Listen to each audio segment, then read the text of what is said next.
Bienvenidos a Desencriptando la Sostenibilidad. Buenos días, buenas tardes o buenas noches, desde donde nos escuchen. Estamos aquí, David y yo, muy contentos porque vamos a entrevistar a dos chicos que pertenecen a la Universidad de Delft, en Holanda, y son parte del equipo del Eco Runner, que es un auto de hidrógeno, ya nos contarán más. Bienvenidos, Aitor y María. Hola. Hola, ¿qué tal? Bueno, lo primero, muchas gracias por invitarnos al podcast.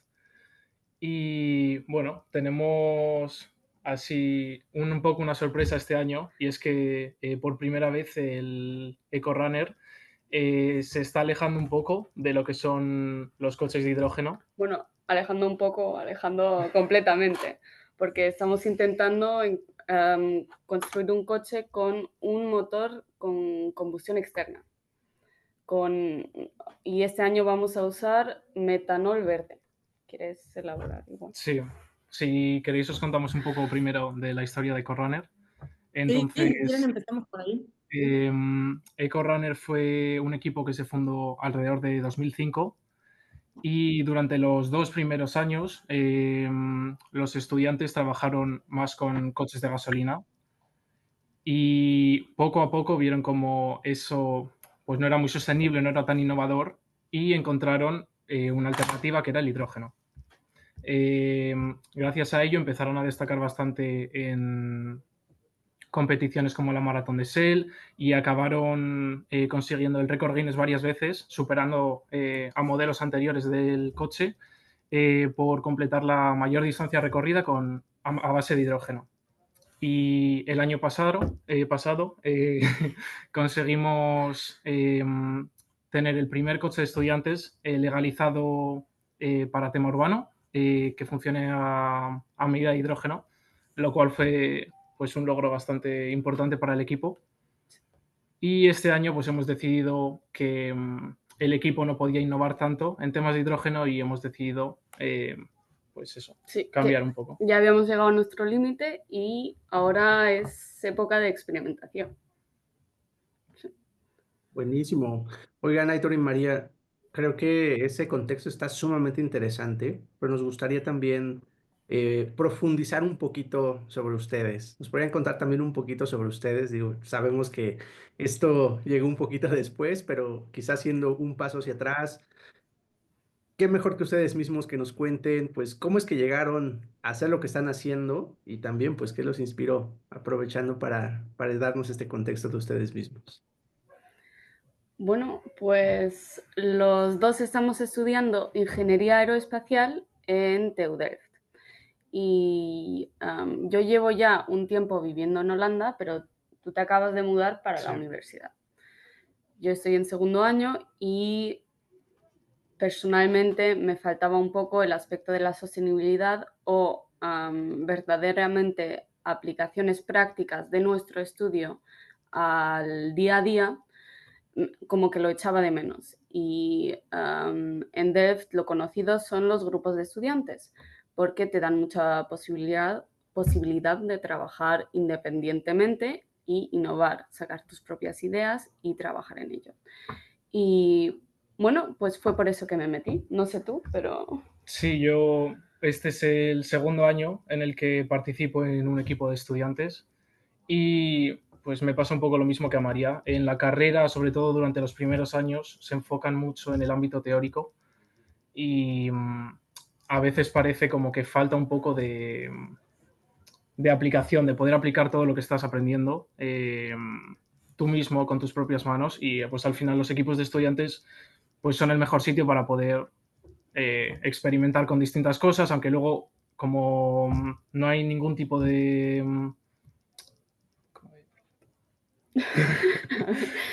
como no hay tanto dinero involucrado, pues al final podemos experimentar con muchas más tecnologías y si luego acaba fallando, pues tampoco se cae el mundo. Es eso, es que siendo independiente de la industria, los equipos de estudiantes tienen la posibilidad de probar y fallar, lo que es, en mi opinión, muy importante para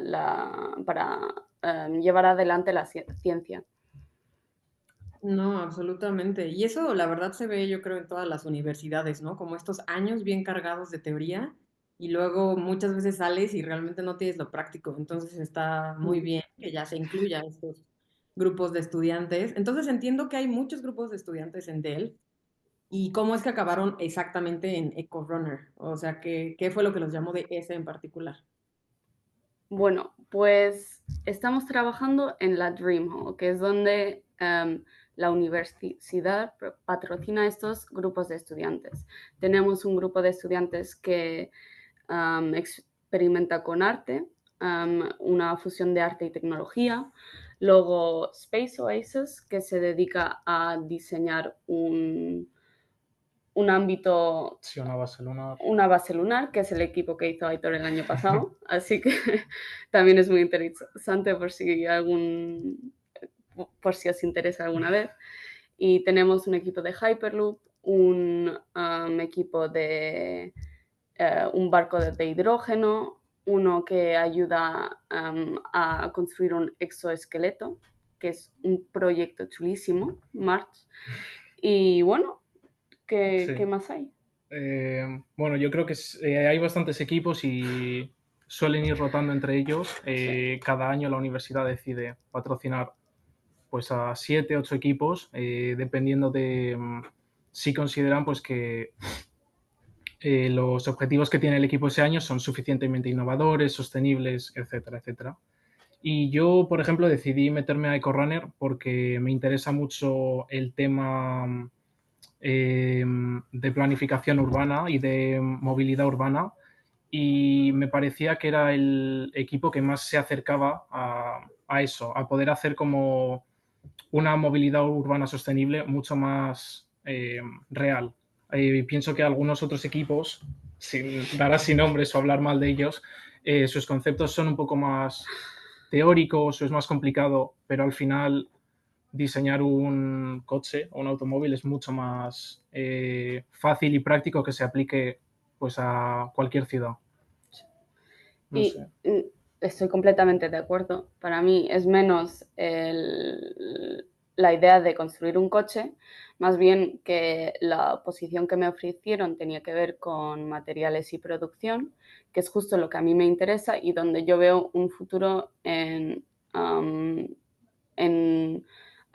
o agrandar el impacto que puedo tener en la sostenibilidad, como se puede llegar a más industrias, creo yo. Así que así llegué a EcoRunner. Perfecto. Oigan, Aitor y María, y contando, pues esto me llama mucho la atención. ¿Cómo es que funciona un día a día del lado de ustedes trabajando en EcoRunner? ¿Nos pueden platicar un poquito cómo es la experiencia de trabajar en el diseño, en la construcción? O bueno, a ver, yo estoy diciendo estas dos fases, ¿no? Pero no sé si hay más fases involucradas en las cuales ustedes pues están ahí trabajando o nada más les toca hacer alguna.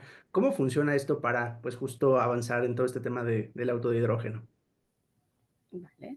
Pues igual quieres empezar tú con la fase de diseño, Uh-huh. como es que Aitor es el ingeniero de estructura y yo soy la ingeniera de producción. Entonces, empiezas tú con la primera fase y Sí, yo sigo sí. con la segunda. Pues por lo general todos los departamentos de ingeniería dividimos el año en 3 fases. Tenemos la fase de desarrollo, de diseño, la fase de producción y, en caso de que ocurra ese año, la fase de testeo. Entonces, lo primero de todo, que no nos hemos presentado así tan bien, ambos, María y yo, trabajamos en el departamento de carrocería del coche y yo me encargo de diseñar el chasis y ella, como ha dicho ya, se encarga de toda la producción, tanto del chasis como la estructura exterior del coche, los paneles y tal. Y bueno, la parte de diseño empieza un poco mirando los diseños anteriores de EcoRunner y leyendo pues toda la documentación del equipo hasta este año. Luego también miramos, un poco investigamos en qué cosas han hecho las empresas más grandes durante el año que hemos construido el coche anterior y qué tecnologías se han desarrollado mientras tanto, e intentamos que nuestro coche, el diseño por lo menos, implemente algunos de esos valores, algunos de esos conceptos. La fase de diseño terminó alrededor de diciembre y ahora a la vuelta de Navidad hemos empezado ya con la producción y si quieres puedes hablar un poco de nuestro día a día ahora mismo. Bueno, pues después de meses delante del ordenador diseñando y hablando con empresas que nos pueden ayudar, ahora estamos verdaderamente en la producción. Así que hemos decidido a ver, hay que hablar un poco antes de esto sobre el diseño, porque Aitor ha diseñado una estructura de metal para llevar las fuerzas más importantes que va a sufrir el coche. Y entonces esta estructura de metal tiene que ser soldada. Y eso fue o es uno de nuestros pasos de producción por el momento, que dejamos cortar todas las barras que vamos a introducir en la estructura y ahora un soldador con un certificado nos está ayudando a soldarlo. Y el jueves me fui con nuestra jefa a su taller y le ayudamos a alinear toda esta estructura. Al lado de esta producción de la estructura metálica interior, tenemos los paneles aerodinámicos, lo que le da la forma al coche. Y estos paneles, para darles forma, necesitamos moldes. Y de momento nos estamos pasando todo el día delante de la máquina que nos corta los moldes que estamos haciendo con una madera comprimida. Y nos están llegando pedidos de esta madera, estamos pegando la madera para tener bloques grandes, metiéndolos en la máquina, una CNC que nos lo corta, y ahora vamos a proceder a juntar los bloques para tener un molde entero y luego preparar la superficie para poder usar los compósitos, para poder hacer los paneles. Entonces, claro, de momento nuestro día a día es de levantar mucha madera, de aburrirnos delante de la máquina, de odiar la máquina porque se nos rompe mucho y nada, pues de momento es eso. Sí, yo creo que también, o sea, lo que quiere decir María es que al final, aunque o sea, el objetivo del equipo al final es promover la sostenibilidad, pero en el día a día no es algo que ves tan a menudo, ¿sabes? Muchas veces pues llegamos al equipo a las 8 de la mañana, 9 de la mañana y nos pasamos 8 horas produciendo un molde o 10 horas o lo que sea y al final no es algo que ves tú tan claro, pero sí que poco a poco vamos viendo cómo el coche, la producción del coche por lo menos, va evolucionando a algo mucho más físico.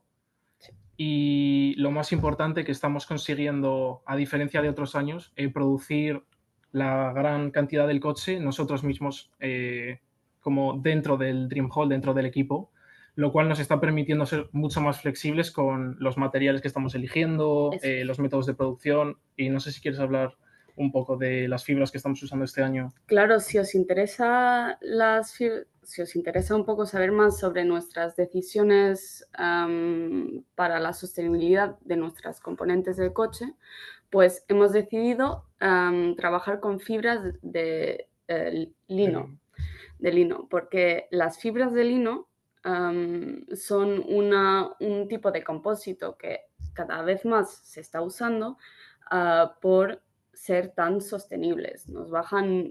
Son como un quinto o nos consumen un quinto menos de energía en ser producidas que las fibras de carbono, que es una barbaridad. Las fibras de carbono son impresionantes, hablando sobre las fuerzas que pueden sostener y la flexibilidad que tienen, pero al final del día la producción de lo que sea hoy en día, la producción es parte de un 30% del impacto al medio ambiente.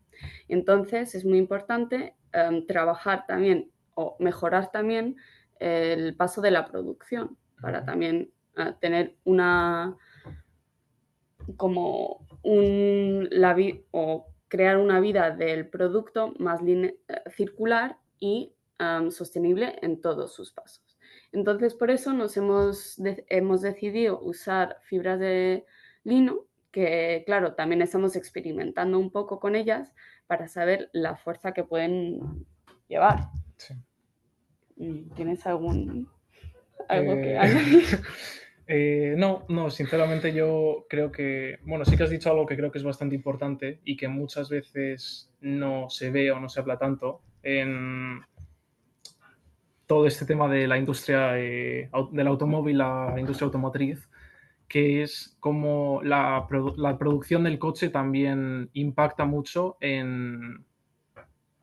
pues en todo este tema de la contaminación, etcétera. Entonces, sí que es algo, yo al principio del año, nuestros modelos anteriores del coche sí que han usado fibra de carbono y yo cuando entré al equipo sí que pensaba pues que era una cosa pues muy interesante al final poder llegar a utilizar fibra de carbono siendo estudiante para crear un coche.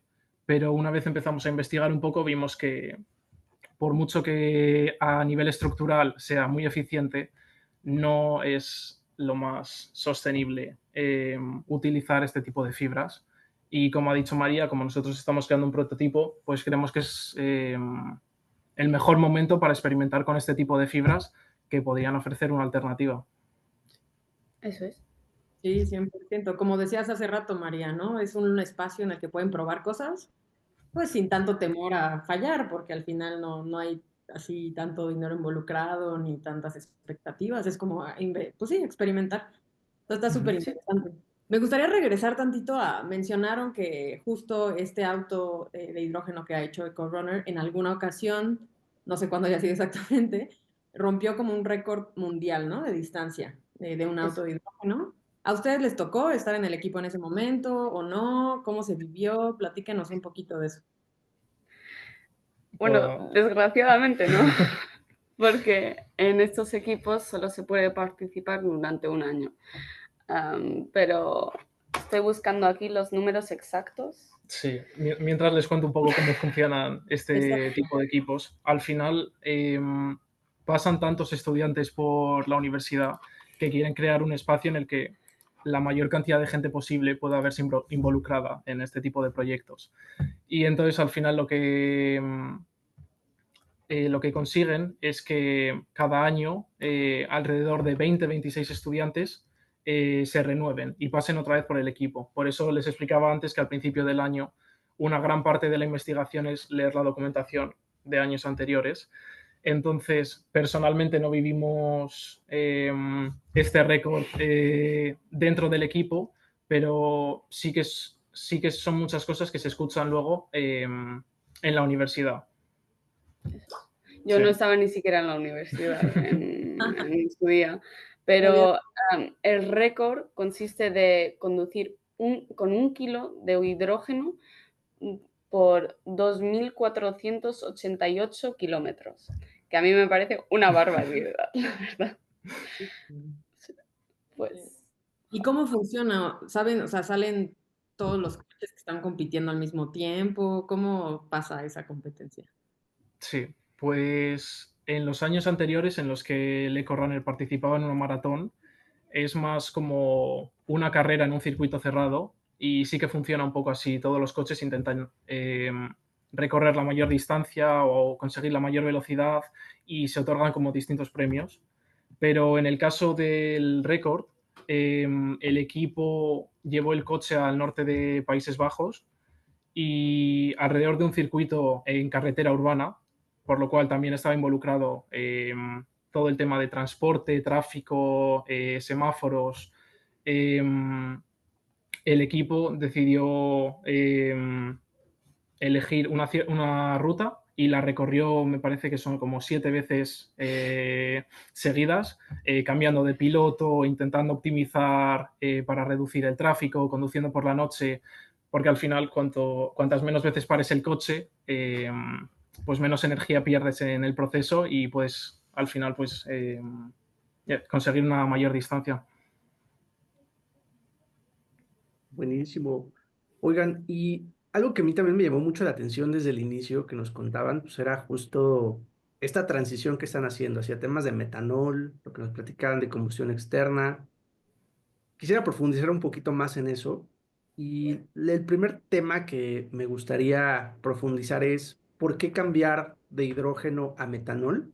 También ahí tengo una pequeña duda técnica, digo, quisiera saber de dónde viene ese metanol, si es metanol verde, tiene que ver mucho con el tema también de lo que está pasando en mercados de hidrógeno, ¿no? De que más allá de usar hidrógeno verde, lo que va a tener uso son los derivados, como es el metanol. ¿Qué pasa ahí? Y por otro lado, pues si nos pueden contar un poco de esos retos y también ventajas que estén viendo con esta transición de combustible.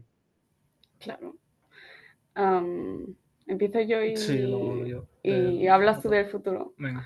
Bueno, pues es que siendo dos, pues el caso es que cambiamos o dejamos el hidrógeno, no por dejar de creer en el hidrógeno, pero más bien por poder usar la oportunidad de investigar algo nuevo, porque ya hay muchas, en la industria ya se está usando o experimentando finalmente con el concepto del hidrógeno. Por ejemplo, yo creo que es Nissan, que ya tienen un coche de hidrógeno que funciona muy bien. Y entonces, claro, como un equipo de estudiantes te tienes que preguntar si esto debería ser tu prioridad, ya que conseguimos legalizarlo, ¿qué más hay que hacer como estudiantes? Entonces, cambiamos de conceptos para ver un poco, experimentar con algo nuevo. Y así vemos si este tipo de motor tiene un futuro. Está basado en un ciclo de Brayton, que es un ciclo termodinámico, y la idea es que en un futuro se puedan usar combustibles alternativos. Y entonces, este año, ya que es el primer paso de este motor, vamos a usar metanol, que es más fácil de combustir. Y claro, como el metanol siempre se puede llegar a él de métodos diferentes, pero gracias a Dios hemos conseguido que nos den metanol verde, yo creo que desde España, que claro, nos hace mucha ilusión siendo los únicos españoles en el equipo, pues súper bien. ¿Y igual del futuro te apetece hablar? Sí, sí. Pues como dice María, este año es un poco un prototipo para empezar a experimentar con este tipo de motores. Pero a nivel de futuro, lo que queremos explorar y lo que queremos que los próximos equipos y los próximos estudiantes que se unan al equipo intenten es probar distintos tipos de combustibles más sostenibles, ya sea biomasa, polvos metálicos, Lo que sigue siendo muy que es algo teórico. muy teórico a día de hoy. También residuos de madera. O sea, lo más importante de este tipo de motor es que la combustión no pasa o no ocurre en el mismo sitio en el que el líquido de trabajo se encuentra ubicado. Por lo que podemos utilizar muchos tipos de combustibles y hace este tipo de motor mucho más modular o mucho más flexible que un motor convencional, porque sí, o sea, Nos da mucha más flexibilidad luego en términos de uso. Y luego la pregunta es si vamos a seguir haciendo la combustión externa en el coche, porque al final se necesita mucho combustible si acabamos usando biomasas, por ejemplo. Y entonces, en términos de volumen, pues es poco práctico en un coche. Luego, hay que preguntarse si seguimos con este camino con un volumen muy grande, que claro, sería poco usable en áreas o sitios ubicados con mucha población, pero más bien en áreas rurales, sería más práctico, claro, porque hay más espacio. O si sacamos la parte de la combustión totalmente del coche y se mejora esta combustión para luego cargar un coche eléctrico, por ejemplo, muy eficiente. Pero claro, estas son cosas que están por ver en el futuro, porque aún no hemos terminado diseñando el motor, así que verdaderamente no sabemos cuál va a ser el mejor futuro. Sí.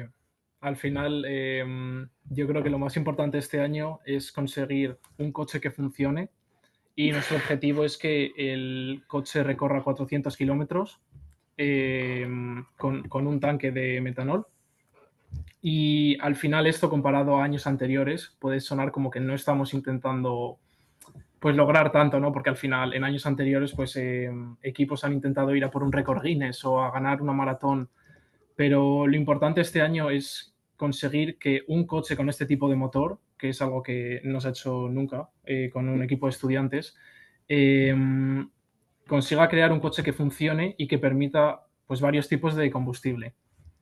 Y entonces eso en un futuro pues podría ayudarnos a involucrar este tipo de coche en ciudades en las que no solo se carga el coche directamente desde la red eléctrica o con combustibles fósiles, sino con combustibles más sostenibles. Alternativos, eso es. Está súper interesante. Oigan, me gustaría preguntar un poquito, el sistema como de la universidad y en general es muy distinto a México y a Latinoamérica, ¿no? Entonces, ¿ustedes creen que proyectos como estos, EcoRunner, los otras cosas de estudiantes y demás, pueden llegar a inspirar o a influenciar la industria, ya sea automotriz o de otros tipos, como para invertir en esta tecnología? ¿Se han visto casos así? Bueno, se han visto casos de uso de ciertas partes de una tecnología de estos equipos y francamente, si os digo que no creo en que esto se use al final en la industria, entonces, ¿qué estoy haciendo? Um, y a ver, yo creo que sí que esta universidad nos está dando la oportunidad de por lo menos intentarlo. Y luego, dependiendo de lo bueno que sea el trabajo y el resultado, se puede usar. Aquí en Holanda son bastante conocidos estos grupos de estudiantes, porque al final sí que pueden hacer exposiciones por todos los lados y tenemos como muchas cooperaciones que nos quieren ayudar y participar. Y luego al final sí que ayuda a patrocinar la idea de sostenibilidad, por lo menos. Y claro, en cuanto consigamos algo que tiene un futuro, sí que las empresas pueden tomar interés, porque no es que pongamos ninguna patente en esto, no estamos aquí por interés. Sí, Sí, no hay ningún tipo de beneficio, por decirlo así. Al final el equipo, todo el dinero que gasta construyendo, pues ya sea el coche, el tren o el barco, al final lo tienen que conseguir de algún lado y muchas veces ese dinero viene de empresas. Sí. interesadas. La de gente que quiere ayudar, es impresionante. Por ejemplo, en EcoRunner, creo que hasta ahora he estado trabajando con Toyota, que es una de las empresas de automóvil que más promueve pues todo este tema del hidrógeno verde, o eso hemos visto hasta ahora, y ha estado ayudando bastante durante años al equipo, tanto con el diseño como con las competiciones, como consiguiendo el hidrógeno, por lo cual yo sí que creo, no sé si pasará en otras ciudades de Europa o en otras ciudades del mundo, porque bueno, no hemos podido experimentar eso, pero aquí la verdad que sí que las empresas, tanto las empresas como la universidad, promueven mucho la creatividad de los alumnos y que se creen estos proyectos tan grandes al final. O sea, tenemos proyectos como Hyperloop, que ha acabado trabajando con Elon Musk durante años, o en Suiza con otros equipos de Perdón. Hyperloop. Y la verdad que es muy interesante ver cómo todas estas empresas intentan ayudar a los alumnos a colaborar con ellas. Sí. Y luego, además, por ejemplo, estamos trabajando para mejorar el motor con Mitsubishi, que también es una empresa muy conocida de motores. Y también hemos comprado las fibras de lino de una empresa que también tiene el interés de nosotros hacer algún experimento para luego sacar esos valores y mejorar su propio producto. Por lo cual suele ser una cooperación que ayuda a los dos lados. Sí. Increíble. Oigan, chicos, y profundizando un poco más también en pues, lo que significa esta experiencia per se, ¿qué habilidades o aprendizajes creen que han sido pues, los más importantes que han podido extraer de esta experiencia en la universidad? Pero por otro lado, ¿cómo creen que esto puede influir a su futuro profesional, ¿no? Porque digo, al final del día, y justo también platicando y retomando lo que mencionaba Ceci, ¿no? Creo que el sistema de universidad es muy diferente frente a muchas regiones, al menos México y Latinoamérica, entonces creo que tener este tipo de experiencias es bastante bueno. Y me gustaría también complementar la pregunta, ¿ustedes se ven trabajando en cosas similares como lo que están haciendo ahorita en EcoRunner o es más una experiencia que es eso, ¿no? Que les ayude a complementar sus habilidades. Buah, pues vaya pregunta aquí, ¿eh? Porque, claro, yo sigo siendo una estudiante de segundo año. Yo sobre mi futuro, pues me gustaría saber más. Luego, claro, aquí con esta experiencia yo me lo estoy pasando súper bien cortando metales, usando toda la maquinaria, experimentando con las fibras, y también, claro, aprendiendo a trabajar en equipo. Yo misma no me veo trabajando justo en esta industria. Yo me veo más bien en investigación de materiales y trabajo en dirección a la sostenibilidad o ingeniería que pueda humanitaria, un Sí, poco. Eso es un futuro que veo más bien para mí. Pero claro, esta experiencia me da o me da a mí misma una mejor idea de qué tipo de trabajo quiera hacer yo y también le da una idea, yo creo, que en un futuro a las empresas, qué tipo de intereses tengo yo y qué tipo de experiencias puedo usar yo para ayudar un cierto proyecto. Y en un cierto proyecto, porque es que la verdad es que no hay muchos estudiantes en aeroespacial, por ejemplo, que en alguna vez en su vida hayan tocado fibras de carbono antes de ser procesadas. Lo que, claro, calculando todo sobre estas fibras, no está mal saber qué son. Por eso yo esto lo veo como que me da mucho contexto a los estudios. Y sí. Yo, o sea, lo primero que decías de cómo funcionan las universidades aquí, yo es la principal razón por la que decidí mudarme desde España a Delft, porque la verdad es que es impresionante cómo te dan acceso a muchísimas cosas y incluso en el equipo yo creo que lo principal que voy a sacar y lo que más valoro es el acceso a tantos recursos, porque al final, tanto a nivel físico, pero a nivel computacional también, eh, tienes acceso a muchas herramientas de diseño, a un montón de materiales, a máquinas de trabajo, acceso también a compañías en las que puedes hablar con ellos o incluso trabajar con ellos en distintas cosas, que sí, un poco lo que dice María, te da un montón de contexto en lo que es la industria, lo que te gusta, lo que no, si prefieres trabajar más a nivel de diseño, a nivel de producción, si te gusta trabajar en equipo, yo creo que eso es al final algo también que es muy interesante del equipo, que o sea, nosotros dos sí somos de aeroespacial, pero hay gente de todo tipo de facultades. Tenemos gente de diseño industrial, de ingeniería civil, de ingeniería caminos. mecánica, de caminos. Al final hay gente un poco de todos lados e incluso Países Bajos siendo el sitio que es, que hay gente también de un montón de nacionalidades. Yo creo que te da mucho contexto a lo que es luego la industria aquí en Países Bajos y es muy interesante, la verdad. Sí, la verdad es que yo recomendaría a todos los estudiantes que intenten hacer algo práctico para aprender más de lo que les interesa. Claro, sería lo ideal, absolutamente. Para los que no se pueden ir a Holanda, pues encontrar la forma, ¿no? Sí, Porque pues a veces no se ve, pero luego siento que luego es de buscarle, ¿no? O sea, por ejemplo, aquí en México, la Universidad Nacional no es tan obvio, pero también hay equipos que hacen coches de no sé qué, o sea, como que es de que vayas buscando, ¿no? Hay que buscarle a veces, entonces, pues sí. Y Otro aunque tema, sean proyectos personales, cada uno puede salir de sí mismo y decirle a un amigo, oye, ¿quieres hacer un reloj? Lo que te da mucho más contexto en términos de dinámica y aceleración angular y en términos de construcción, claro.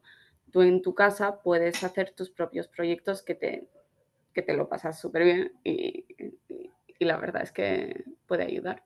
Sí, yo sí creo que es un poco lo que nos estaba contando Ceci, que también depende de los recursos que tenga la universidad, porque en comparación con España, por ejemplo, yo sí que creo que aquí la universidad promociona mucho que los estudiantes mismos sean los que tengan la iniciativa de crear estos equipos y luego la universidad le da los recursos.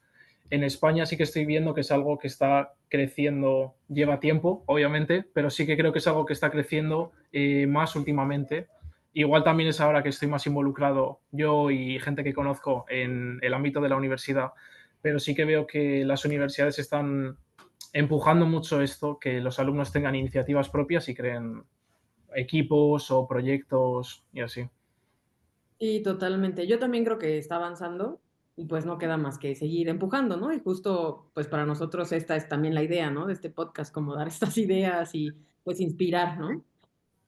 Otro tema del que me gustaría preguntarles, obviamente en Europa es un poco distinto, pero para ti, María, siendo mujer, digo, al final la industria, la ingeniería, ¿no? O sea, yo también soy ingeniera, en general es muy de hombres. Entonces, ¿cómo lo has vivido? ¿Has encontrado desafíos muy específicos? ¿Sientes que está avanzando? Y bueno, Aitor, pues también, ¿cómo lo ves, no? A ver, es buena pregunta porque tengo que confesar que alguna situación muy frustrante sí que he vivido. De gente no tomándote en serio, que a mí lo que me asusta más es que sea de otros estudiantes, porque tienen la misma edad que yo y yo me pregunto de dónde os sacáis estas ideas. No fue hace tanto que alguien me dijo que las mujeres solo saben correr en centros comerciales, que no corren en la calle, que yo como que gracia no me hizo. Y eso la verdad es que da mucha pena ver, porque claro, estamos en un mundo donde asumimos que ya hemos avanzado mucho, pero luego te puedes meter en un espacio que sigue siendo muy machista. Pero yo creo que sí que seguimos mejorando un poco, porque en el equipo, por ejemplo, somos un 50% de mujeres y ahí nadie nunca me ha insultado por ser mujer. Y luego, al final del día, el chico que me dijo que las mujeres no saben correr, pues le acabé explicando una cosa sobre nuestro proyecto y acabé ganándome su respeto. Claro, me da pena tener que ganármelo de manera diferente que un compañero mío tenía que hacer. Pero al final del día yo creo que estamos nosotras aquí para enseñar que sí que podemos. Y es algo que yo creo que en la ingeniería es muy importante. Pero lo estamos trabajando. Un cambio no viene de aquí, de un día al otro. Estamos, en términos del feminismo, estamos, yo creo que en una cuarta ola del feminismo. Si conocéis un poco la teoría, la primera ola fueron las demandas a poder votar, tener una voz. La segunda ola se refería más a poder empezar con las mismas condiciones que los hombres. Luego, la tercera fue el trato a la mujer, que sea igual. Y ahora la cuarta, yo creo que es más bien acostumbrarse a esto y demandar y enseñar que es un derecho que tenemos todos y que tenemos la misma capacidad que cualquier otro hombre o cualquier otro hombre o persona. En términos intelectuales, somos iguales. Y yo veo que es algo que hay que trabajarlo y alguna jaqueca te da, pero bueno, ahí estamos, ¿no? Día a día. Eso. Pues... Sí, sí, no, yo estoy de acuerdo con María.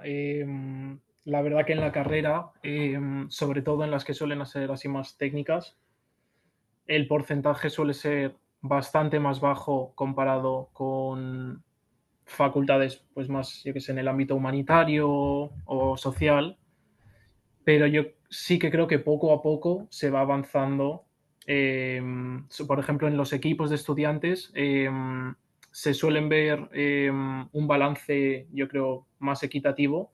Sí.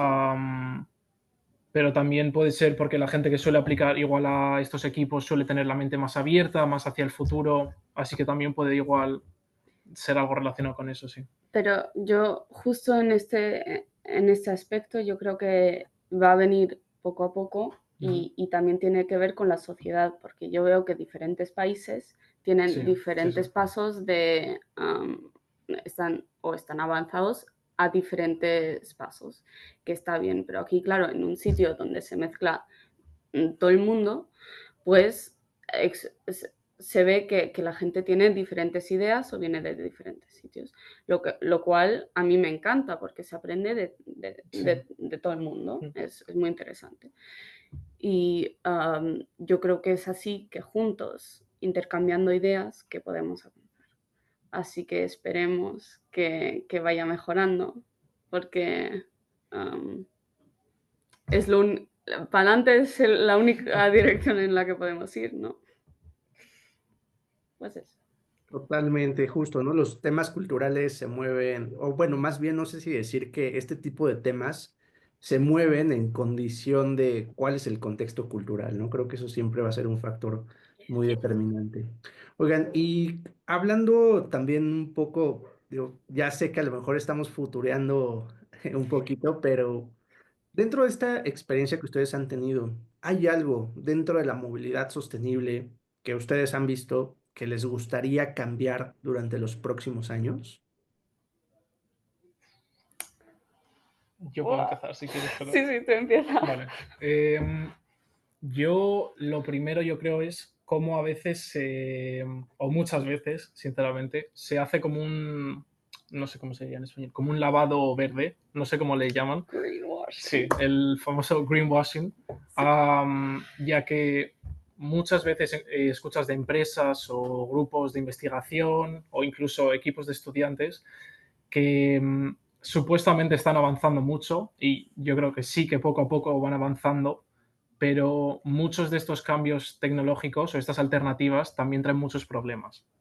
Y yo creo que se vio un poco el caso con los coches eléctricos, que bueno, tienen todo el problema de la producción de las baterías y los materiales que se utilizan para construirlas, que al final provocan un montón de impacto medioambiental y social. Y pasa un poco lo mismo con el hidrógeno, en mi opinión, porque al final para los coches de hidrógeno necesitas una infraestructura que también esté en la ciudad. Entonces, a mí lo que más me interesa de este proyecto y lo que creo que futuros equipos podrían empezar a implementar más sería involucrar también cómo el coche va a ser implementado en la ciudad y cómo se requiere una infraestructura también en el diseño del coche y los materiales que se van a utilizar, porque al final cuando produces un coche en masa, está muy bien que el coche sea muy eficiente o que tenga la mejor estructura, pero al final, si los materiales son muy costosos o es muy complicado de extraerlos o traerlos de algún otro lugar, al final contamina más que usar otro tipo de materiales, al final el coche, o el proyecto no es tan sostenible. Sí, estoy completamente de acuerdo. Yo también pienso que deberíamos concentrarnos más en de dónde sacamos cada parte, qué material es y su impacto en medioambiental, sí. Y luego también cómo se le puede dar una vida circular, lo que a mí me parece que cada vez va a ser más importante porque tenemos materiales limitados. Y entonces, claro, yo espero ver en la industria que se pueda reemplazar una pieza sin reemplazar el producto entero y esa pieza poder mejorarla, reforzarla y volver a usar. Eso es lo que a mí me gustaría ver, la verdad. Muy buenas visiones para los siguientes años. Esperemos que algunas se apliquen. Ahora tenemos una como segunda parte de este podcast en el que hacemos algunas preguntas que le hacemos a todos. Una de las tradiciones es que el entrevistado o entrevistada anterior les dejó una pregunta a ustedes, sin saber que eran ustedes. y ustedes dejarán una para quien sigue sin saber quién es. Entonces, la pregunta que dejaron fue, ¿cuál es la contribución que dejas para el futuro? ¿Cuál crees que es tu mayor aportación para que no nos acabemos la Tierra, mejoremos como especie y alcancemos las estrellas? Está poética y profunda. Entonces, igual pues ustedes también son jóvenes, tal vez esta se siente más para alguien que ya vivió 50, 60 años, pero ¿cómo la interpretan y qué les gustaría pues contestar a ella? Sí, sí que es verdad que igual nos pilla un poco como sin tanta experiencia, yo creo, la Claro, pregunta. es claro una pregunta de lo que ya hemos hecho y la verdad es que mucho no hemos Todo. hecho. Es la esperanza de lo que vamos a hacer, creo. A mí me gustaría no perder la esperanza y encontrar métodos que sean aplicables en un gran espacio para tener un impacto más grande. Eso es lo que a mí me interesaría. Y claro, es muy importante inspirar a más gente, tener ese ideal de mejorar lo que les interesa, aunque sea un tema humanitario, de sostenibilidad, de protección al animal o lo que sea, que todo el mundo vea que somos todos capaces de por lo menos intentar causar un cambio. ¿Y tú? Sí, a mí, yo un poco en la línea de María, me gustaría acabar trabajando o haciendo algún proyecto en el que no se pierda este ideal, no se pongan facetas de lo que de verdad se está consiguiendo a nivel de sostenibilidad. Y a mí, al igual que María, me interesan bastante el tema de materiales y me gustaría acabar investigando, pues no sé, para... Sí, en algún material que se pueda aplicar a muchas empresas, a muchas industrias. Sí, y que al final consigamos que todo este...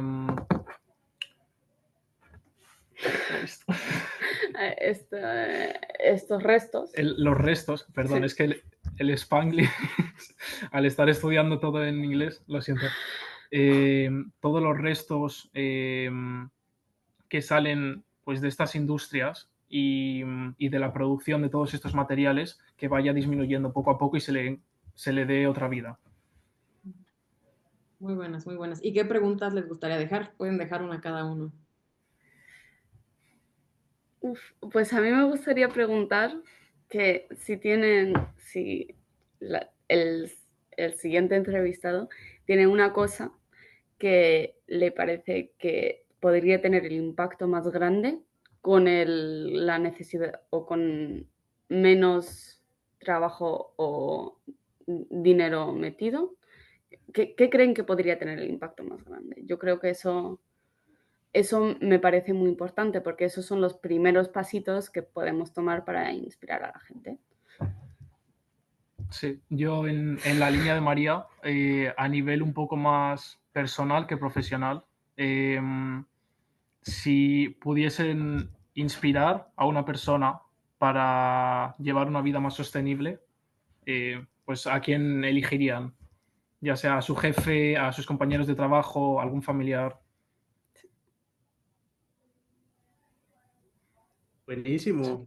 Oigan, y por otro lado, otra pregunta que tenemos, ¿tienen algún libro en particular que les haya marcado, que crean que es importante, que todos deberíamos de leer? Digo, puede ser un libro no necesariamente de su área, puede ser general, el que ustedes quieran, es totalmente libre y justo pues para tener estas recomendaciones para los podescuchas. Pues la verdad es que es muy graciosa la pregunta, ya que me habéis preguntado sobre cómo lo veo yo siendo mujer en la ingeniería. Y acabo de leerme un libro, Lessons in Chemistry, que la verdad es que me lo he pasado en grande. Y creo que ese libro da mucha esperanza y pues es muy fácil leerlo, es como que entra y entra. Y no sé, justo con esa pregunta me han hecho pensar en este libro. ¿Y tú? Pues muy bien. Yo, la verdad, no sabría decirles así un libro que me haya marcado. Sí, para estar interesado en los temas de sostenibilidad. No sabría. Bueno, luego hay otro libro que hace un par de años fue muy famoso, que lo leí hace poco tiempo también, que tiene que ver con